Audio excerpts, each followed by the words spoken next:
स्वागत सादर करीत आहोत आजच्या काही ठळक घडामोडी।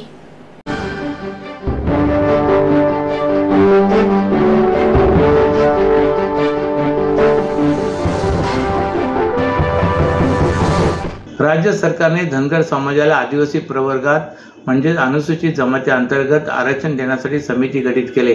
त्या निषेधार्थ तसेच अनुसूचित जमाती प्रवर्गात धनगरांचा समावेश करू नये या मागणीसाठी आज संयुक्त आदिवासी आरक्षण हक्क कृती समितीच्या वतीने ठाणे जिल्हाधिकारी कार्यालयावर मोर्चा काढण्यात आला होता।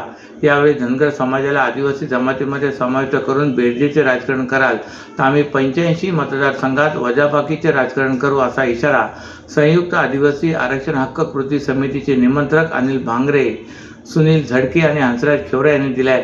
15 सप्टेंबर 2024 रोजी महाराष्ट्र सरकारने धनगर समाजाचा अनुसूचित जमातीमध्ये समावेश करण्यासाठी समितीचे गठन केले। या संदर्भात स्वतंत्र GR काढण्याच्या हालचाली सुरू झाल्यात। त्या विरोधात हा मोर्चा काढण्यात आला होता। भगवती शाळेपासून या मोर्चाला सुरुवात झाली। या मोर्चात शेकडो आदिवासी सहभागी झाले होते। गोखले रोड, राममूर्ती रोड मार्गे पुन्हा गाडगिल ज्वेलर चौकातून तलावपाळी रोड, राजवंत ज्वेलर पासून डावीकडे गडकरी रंगायतन चौकातून उजवे वळण घेऊन चिंतामणी चौक, जांभळी नाका येथून आगेरी रोड मार्गे टेंबे नाका येथून उजवीकडे कोर्ट नाका, डॉक्टर बाबासाहेब आंबेडकर यांच्या पुतळ्यात पुष्पहार अर्पण करून पुढे राघोजी भांगरे चौक, कोर्ट नाका, शासकीय विश्रामगृह येथे मोर्चाचे सभेत रूपांतर झाले। यावेळी मंचावर अनिल भांगरे, हंसराज खेवरा, सुनील झडके, दीपक पेदाम, रमेश परचाके, रमेश अत्राम, मधुकर तळपाडे, समीर तडवी आदी यावेळी उपस्थित होते। आज आम्ही या ठिकाणी आज संयुक्त आदिवासी हक्क कृती समिती आज आम्ही स्थापन केलेली आहे आणि आज आम्ही हा मोर्चा काढण्याचं कारण काय आहे की आज सरकारने आदिवासींच्या हक्काचा म्हणजे जो आरक्षण बद्दलचा आमचा जो विषय चालू आहे आणि सगळ्या महाराष्ट्रात ह्या जनतेने सगळ्यांनी आक्रोश केलेले आदिवासी जनतेने आणि तालुक्यामध्ये जिल्ह्यामध्ये चालू आहे सगळे आरक्षण। म्हणून आम्ही ठाणा, पालघर, मुंबई, नाशिक ह्या सगळ्या जिल्ह्यातून मिळून आम्ही आज ठाण्यामध्ये जिल्हाधिकाऱ्यावर धडक मोर्चा काढलेला आहे आदिवासी म्हणून की आमचा जो आरक्षण आहे, आमचा जो 7.5% आरक्षण आहे, त्या आरक्षण मध्ये आमच्या जो आदिवासी बांधवांच्याच इतर जाती आहेत आदिवासीमध्ये त्यांनाच ते आरक्षण पुरत नाही आणि त्या आरक्षण आम्हालाच त्या आरक्षणाचं काही अजूनही सवलती भेटत नाही आणि पुरेशा होत नाही आणि इतर समाजाला जर आमच्या जर आरक्षण देत असेल धनगर समाजाला, त्यांनी धनगर समाजाला द्यावं। त्यांचं 3.5% आरक्षण आहे ना, त्या आरक्षणाला त्यांनी द्यावं, त्यांनी त्यांचं बघावं, आमच्या आरक्षणामध्ये त्यांनी घुसखोरी करावं नाही। म्हणून आमचं हे आव्हान आहे आदिवासी सगळ्या बांधवांचं। हा, नक्कीच पडणार, अख्ख्या महाराष्ट्रात निवडणूक त्यांच्यावर परिणाम पडणार या सरकारवर आणि सर्व आदिवासी बांधव सगळं जागा उठलेले आहेत। ठाणे महानगरपालिकेवर सध्या राज्य सरकारचा हस्तक्षेप वाढीस लागलाय। त्यामुळे विरोधकांचे प्राबल्य असलेल्या विभागाबाबत दुजाभाव केला जात आहे। त्याचाच एक भाग म्हणजे मुंब्र्यातील पाणी पुरवठ्यात अन्याय केला जात आहे असा आरोप करीत डॉक्टर जितेंद्र आव्हाड यांच्या मार्गदर्शनानुसार माजी विरोधी पक्षनेते शानू पठाण यांच्या नेतृत्वाखाली आज बेमुदत धरणे आंदोलन सुरू करण्यात आले। यावेळी पाण्याचा काळा बाजार करणाऱ्यांना मोका लावा अशी मागणी शानू पठाण यांनी केली। मुंब्रा भागात गेल्या काही दिवसापासून पाण्याचा अत्यल्प पुरवठा केला जातोय। मागणी करूनही पाणी पुरवठा वाढवण्यात येत नाही, तसेच कचरा देखील उचलण्यात येत नाही। या निषेधार्थ ठाणे महानगरपालिकेच्या मुंब्रा येथील पाणी पुरवठा विभागासमोर हे आंदोलन सुरू करण्यात आले। या आंदोलनात मोठ्या संख्येने महिला, पुरुष आणि लहान मुले सहभागी झालेत। या आंदोलकांकडून ठाणे महापालिकेवर भेदभाव केला जात असल्याचा आरोप केला जात आहे। या संदर्भात शानू पठाण यांनी मुंब्रा भागात राष्ट्रवादी काँग्रेस पक्ष शरदचंद्र पवारचे प्राबल्य आहे। गेल्या 2 वर्षाचा इतिहास पाहता विरोधकांना निधी देताना राज्य सरकारकडून आकर्ता हात घेतला जात आहे। तसाच प्रकार आता नागरी सुविधा पुरवण्यातही केला जात आहे। गेल्या 15 दिवसापासून 3 दिवस पाणी पुरवठाच करण्यात येत नाही। काही ठिकाणी पाणी माफियांकडून पंप लावून पाणी घेतले जात आहे। टँकर माफिया खुलेआम पाण्याची विक्री करीत आहेत। विकण्यासाठी पाणी आहे, मात्र गोरगरिबांना पाण्यासाठी वणवण करावी लागत आहे। तर दुसरीकडे कचरा उचलण्यासाठी कोट्यावधींचे ठेके दिले जातात। शहराच्या विविध भागातील कचरा हटवण्यात येत नाही। अगदी मंदिराच्या आवारातील, मंदिर परिसरातील, शाळेजवळील कचराही उचलण्यात येत नाही। परिणामी मुंब्रा, कौसा भागात साथीच्या आजारांचा प्रचंड फैलाव झालाय। ठाणे महानगरपालिकेची निवडणूक झालेली नसल्याने ठाणे महापालिकेचा कारभार राज्य सरकारच्या निर्देशानुसार चालतोय। त्यातूनच मुंब्र्यावर अन्याय केला जातोय। पण आम्ही हा अन्याय सहन करणार नाही, त्या विरोधात संघर्ष करू। जर आम्हाला योग्य पाणी पुरवठा आणि नागरी सुविधा दिल्या नाहीत तर आम्ही महापालिका मुख्यालयाला घेराव करून आंदोलन करू असा इशारा त्यांनी दिलाय। 17 लाख लीटर पानी को चोरी किया जा रहा है। कल्याण फाटे से लेकर सील फाटे तक पानी को डाइवर्ट किया जा रहा है। वॉलमैन को के नियोजन से 50-50 हजार रुपए रोज की रिश्वत चल रही है। बीएमसी में हाल ही में कार्रवाई किया गया है, बड़े बड़े पंप को जब्त किए और 50-50 हजार एक पंप पे फाइन लगाई है। ऐसे कल्याण फाटे से सील फाटे तक पानी को चोरी किया गया करके पानी को बेचा जा रहा है और 17 लाख पानी चोरी हो रहा है।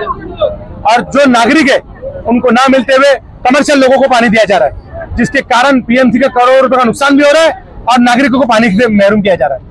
आज हम स्वच्छ थाना, सुंदर थाना की बात करते, स्वच्छ भारत अभियान की बात करते, उमरा कौसा के अंदर मस्जिद और मंदिर के ऊपर कचरों का अंबार लगा है। 3-3 दिन से कचरा नहीं उठाए जा रहे। 3-3 दिन से कचरा पड़ा है। ये हालत है। लापरवाही, लाचार महापालिका, बेबस प्रशासन, ये हाल है। 2 दिन के अंदर ये प्रश्न नहीं छूटा। आयुक्त के बाद हंडा मोर्चा लेके और कचरा भी लेके जाएंगे। ये मंदिर, छोटा मंदिर और ये संजय नगर की मस्जिद 3 दिन से उठाया नहीं। 3 दिन से मलेरिया हो रही, लोगों को फीवर हो रहा है, बड़ी बड़ी बीमारियों को सामना करना पड़ रहा है। एक तरफ पानी की मार, पानी कम कचरा ज्यादा। स्मार्ट सिटी के नाम पे हम बात करें, करोड़ रुपए का टेंडर लिया जा रहा है। प्रशासन क्या कर रही है? मजबूरी में हमको आयुक्त के कैबिन के बाद 2 नगर सेवक, मैं यही बैठूंगा, 2 नगर सेवक नागरिक कचरा और हंडा लेके वहां कैबिन के बाहर जाने वाले हैं। महाराष्ट्रातील भगिनींना आधार देणारी राज्य शासनाची मुख्यमंत्री माझी लाडकी बहीण योजना। या योजनेअंतर्गत अल्प उत्पन्न गटातील 21 ते 65 वयोगटाच्या भगिनींना मिळणार दरमहा 1500 रुपयांची मदत। अर्ज करण्यासाठी 31 ऑगस्ट 2024 पर्यंत मुदतवाढ। कुटुंबाचं वार्षिक उत्पन्न 2.5 लाख रुपयांपेक्षा कमी असलेल्या महिला पात्र। कुटुंबाकडे पिवळं किंवा केशरी रेशन कार्ड असल्यास उत्पन्नाचा दाखला आवश्यक नाही। पांढरं रेशन कार्ड असेल किंवा रेशन कार्ड नसेल तर कुटुंबाचं वार्षिक उत्पन्न 2.5 लाखांपेक्षा कमी असल्याचा दाखला आवश्यक। योजनेसाठीचा ऑनलाईन अर्ज नारी शक्ती दूत ॲप वरून किंवा पोर्टलवर भरता येईल। ज्या भगिनींना ऑनलाईन अर्ज भरता येत नसेल त्यांच्यासाठी अंगणवाडी, ग्रामपंचायत, वॉर्ड ऑफिस, सेतू सुविधा केंद्रामध्ये किंवा आशाताई बचत गटाच्या CRP यांची मदत उपलब्ध। आता आपल्याला अभिमानाने म्हणता येईल, सुखी आणि सुरक्षित आहे माझी लाडकी बहीण।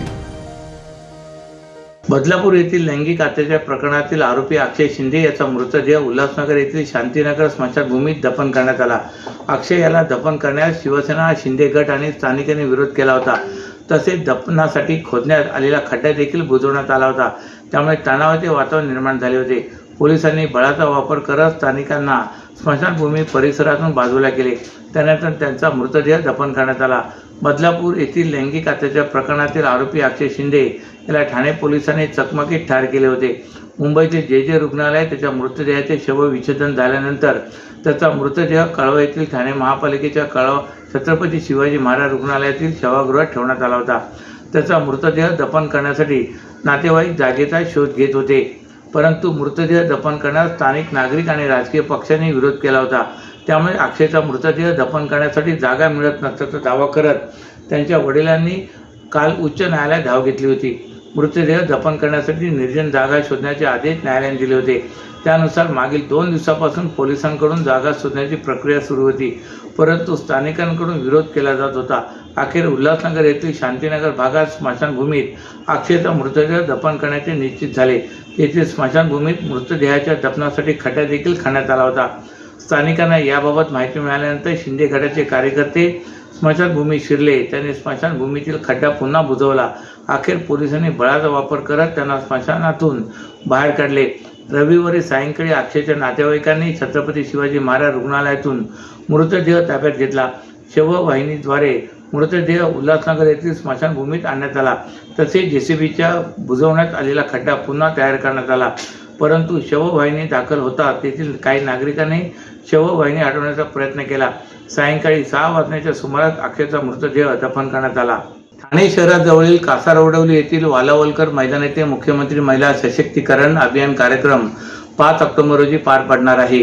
पंतप्रधान नरेंद्र मोदी यांच्या या कार्यक्रमाला खास उपस्थिती लागणार आहे। पंतप्रधानांच्या दौऱ्याचे नियोजन करण्यासाठी पूर्वतयारीची बैठक म्हणून आज ठाणे महापालिका मुख्यालयात पार पडली। या कार्यक्रमाला सुमारे 40,000 नागरिकांची उपस्थिती अपेक्षित असून ठाणे तसेच आसपासच्या महापालिकांमधून सुमारे 1,200 बसगाड्यांची ये-जा घोडबंदर रोड परिसरात होणार आहे। पंतप्रधानांच्या दौऱ्यासाठी आवश्यक सर्व व्यवस्थांचे नियोजन करण्यासाठी विविध जबाबदाऱ्यांची निश्चिती या पूर्व आढावा बैठकीत करण्यात आली आहे। तसेच पावसाळ्याचे दिवस लक्षात घेऊन मुख्य सभा मंडप, पार्किंग व्यवस्था येथील सर्व नियोजन करण्यात यावे। त्याचबरोबर वीज पुरवठा, इंटरनेट सेवा याची पर्यायी व्यवस्था उपलब्ध करण्यात यावी अशा सूचना जिल्हाधिकारी अशोक शिंगारे यांनी यावेळी दिल्यात।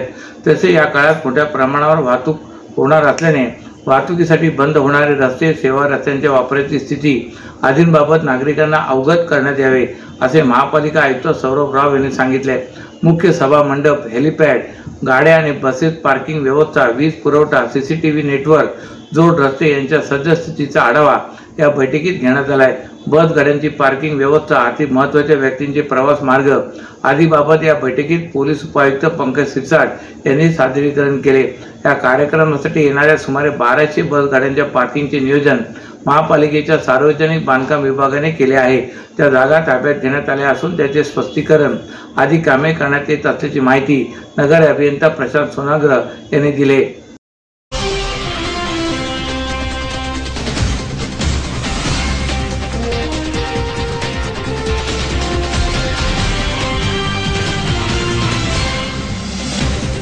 तर या होत्या आजच्या काही ठळक घडामोडी। तर पुन्हा भेटू याच वेळी याच ठिकाणी। ठाणे दर्पण या वृत्तवाहिनीचे प्रसारण YouTube वर पाहायला विसरू नका।